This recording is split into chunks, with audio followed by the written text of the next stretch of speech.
안녕하세요. 10년간 입시를 취미로 하다가 이제 좀 입시를 잡으러 하려고 하는 입시 전문가 펜타킬 선생입니다. 10년 더 했죠? 네.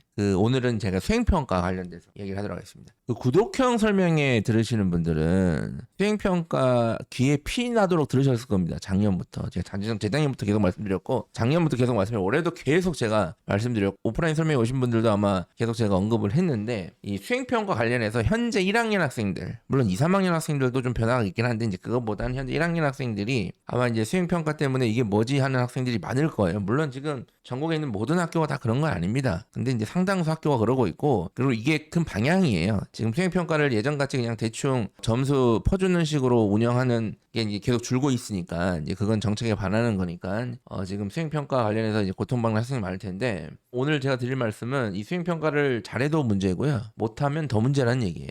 이게 뭔 소리냐. 지금 수행평가가 너무 힘들다. 그러면 2학년 수행평가는 아마 더 어려울 겁니다. 그럼 어떡합니까? 제가 계속 경고를 했잖아요. 그러니까 어차피 이걸 피할 수가 없어요. 그러니까 수행평가가 막 어렵고 거지 같고 막 아이씨 이게 뭐야 말도 안 돼. 막 우리 학교는 막 말도 안 돼. 변별을 이딴 식으로 해요. 갑자기 무슨 뭐 서프라이즈 고백하듯이 갑자기 막 하루 전날 알려줘요. 몇 시간 전에 막 알려줘요. 막 개판이에요. 막 자 아무리 그래봤자 수행평가를 여러분들 졸업할 때까지 피할 수가 없어요. 그리고 이게 지금 대입에서 매우 중요하다고 제가 벌써 여러 번 알려드렸잖아요. 그러니까 피할 수가 없습니다. 그러니까 빨리 받아들여야 돼요. 어차피 할 수 없으니까 이거 빨리 해결하는 방식으로 가야겠구나. 이 수행평가가 진짜 힘든 이유는 수행평가 자체가 힘든 것도 있지만 그것보다는 수행평가만 하는 것이 아니기 때문에 이 수행평가가 힘든 거예요.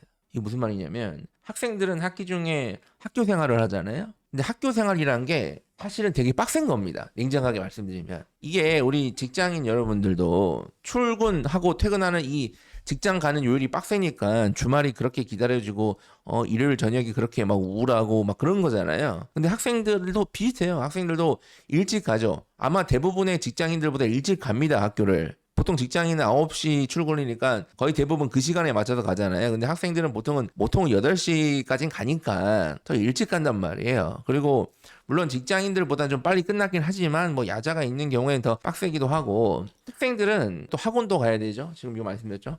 학원도 가야 되죠. 그리고 학교 생활 뭐 등하교 하고 끝나는 게 아니라 학교 수업도 있고 숙제도 있고 심지어 시험 대비도 해야 돼요. 시험 대비도. 아니 그 잘 생각해 보세요. 회사 다니시는 분들. 어떤 회사가 아침 9시부터 수업이니까 9시부터 근무 시작인데 8시 10분까지 오라고 하고 그 다음에 집에 가서 해야 되는 일도 막 주고 그 다음에 업무와 관련된 시험을 상반기 2번, 하반기 2번 이렇게 친다고 생각해 보세요. 그 회사 누가 다닙니까? 막 돈을 막 어마어마하게 주는 게 아니면 맞잖아요. 그걸 하고 있는 거예요, 애들이 지금. 근데 이것만 하는 게 아니라 학원도 가야 되죠. 학원을 또 뭐 주 1회 막 가는 게 아니잖아요. 여러 과목이 있으니까 사실상 매일 가는 거잖아요. 그러면서 학원 숙제도 해야 되잖아요. 그렇죠? 또 학원 숙제를 많이 주면 또 엄마들이 좋아하니까 학원들이 또 숙제를 많이 주잖아요. 그러니까 이 되게 빡빡세요. 그리고 얘네들도 어쨌든 이거 하고 이거 하면서 휴식도 해야 되고 취미생활도 해야 되잖아요. 그러니까 이미 시간이 거의 없습니다, 얘네들은. 그런데 이 상황에서 수행평가를 하는 거예요. 그러니까 수행평가 힘든 거예요. 그것도 하나만 하는 것도 아니에요, 수행평가. 딱 한 학기에 하나가 아닌 게 아니라 여러 과목의 수행평가를 하잖아요. 재수 없으면 한 과목을 여러 개 시키잖아요, 또. 그러니까 그냥 대충 세어봐도 한 학기에 최소 10개 이상의 수행평가를 해야 된단 말이야. 그리고 이 학생들이 하는 일의 대부분, 그게 뭐 수행평가든 시험 대비든 뭐 숙제든 대부분 시한이 있어요. 기한이 있어요. 기한이 있는 거죠. 정확한 단어는. 네. 그러니까 얘네들이 얼마나 힘듭니까? 그래서 수행평가가 어려운 겁니다. 그래서 제가 내신 관리는 운영 능력이다라고 얘기하는 거예요. 운영 능력이 매우 중요하다. 비슷한 조건의 머리라면 운영 능력. 못하면 당연히 문제죠. 그냥 근데 못하는 것도 그냥 싫어. 수행평가 자체가 싫어. 이런 애들도 있고요. 아니면 특정 분야를 못하는 경우도 있습니다. 이런 것도 많죠. 뭐 인문계 학생들 뭐 코딩이나 뭐 수학과 수행평가 좀 질색팔색하고 뭐 자연계 학생들은 이제 뭐 글쓰기, 뭐 시 창작 이런 거 질색팔색하고 그 다음에 이런 것도 있습니다. 뭐 예를 들어서 음미체 관련 수행. 그러니까 이게 학생들마다 음악을 좋아하는 애들도 있고 음악을 싫어하는 애들도 있잖아요. 노래를 좋아하는 애들도 있고 노래를 못하는 애들도 있잖아요. 그러면 가창 수행평가라고 했을 때 노래 잘하는 애들이야 뭐 부담 없는 수행평가지만 노래 못하는 애들은 그거 자체가 부담이에요. 대입에 뭐 중요하지도 않지만 그 노래 부르는 게 어쨌든 그거 자체가 부담이라는 거예요. 야 아무리 야 어차피 대입에 그 중요하지도 않은데 그냥 크게 노래 부르고 나와 해도 애들이 쪽팔리기 때문에 안 된단 말이에요. 그게. 그리고 미술도 그래. 저는 미술 진짜 싫어했는데 이거 싫어하는 애들은 그거 자체가 질색팔색인 거야.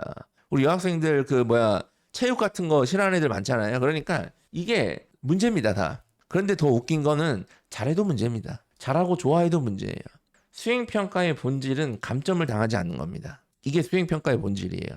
그러니까 이거를 잘할 필요가 없어요. 이 정도만 하면 감점인데 뭐 이렇게 미친 듯이 할 필요가 없다 이거예요. 왜? 바쁘니까. 할 게 많으니까 지금 네가 이거 하는 게 아니니까. 그래서 제가 운영 능력이 중요하다고 하는 거. 이 메타인지요. 그러니까 이 수행평가를 뭐 매우 잘 심화적으로다가 이제 사기치는 놈들이 이제 수행평가 또 중요하다고 수행평가에서 또 뭐 심화 보고서를 써야 되고 수행평가에서 또 주제를 잘 쳐야 된다 그러고 그러니까 그렇게 할 필요가 없다 이거예요. 수행평가의 본질은 감점을 당하지 않는 데 있습니다. 감점 요인 리스트, 변별 리스트를 확인해서 그거에 맞게 딱 효율적으로 끊어내는 게 가장 수행평가를 잘하는 거예요. 그러니까 제발 뭐 주제가 어쩌고저쩌고 아니 그 수행평가 감점의 주제를 기가 막힌 심화적인 주제를 잡지 않으면 감점 이런 게 있으면 뭐 고민을 해야 될 수도 있지만 그런 건 못합니다. 잘해도 문제, 좋아해도 문제, 잘하려고 해도 문제예요. 그래서 결론은 이게 수행평가를 피할 수 없다는 얘기예요. 해결해야 된다는 얘기야. 이거를 피할 수가 없어요. 그래서 무엇이 어떻게 하라는 얘기야. 뭐 어떻게 하라고 막 디테일하게 설명하고 그런 영상이 아니야. 그런 거 해봤자 보도 않으시잖아요. 요즘에 다 짧게 보시니까. 그래서 특히 우리 학부모님들은 좀 우리 아이가 어떤 수행평가 스타일인지 좀 파악할 필요는 있다. 어떤 게 취약하냐 이런 것들. 그리고 뭐 수행평가를 하다가 좀 못하겠거나 아니면 좀 이거는 시간상 힘들겠다거나 그러면 어쩔 수 없죠. 뭐 대충 하는 어떤 그런 것도 각오해야 되고 지금 네. 뭐 음악 뭐 좀 쪽팔리고 말죠. 뭐 네. 운영을 잘해야 된다. 피할 수 없으니까 해결해야 된다. 해결하시기 바랍니다.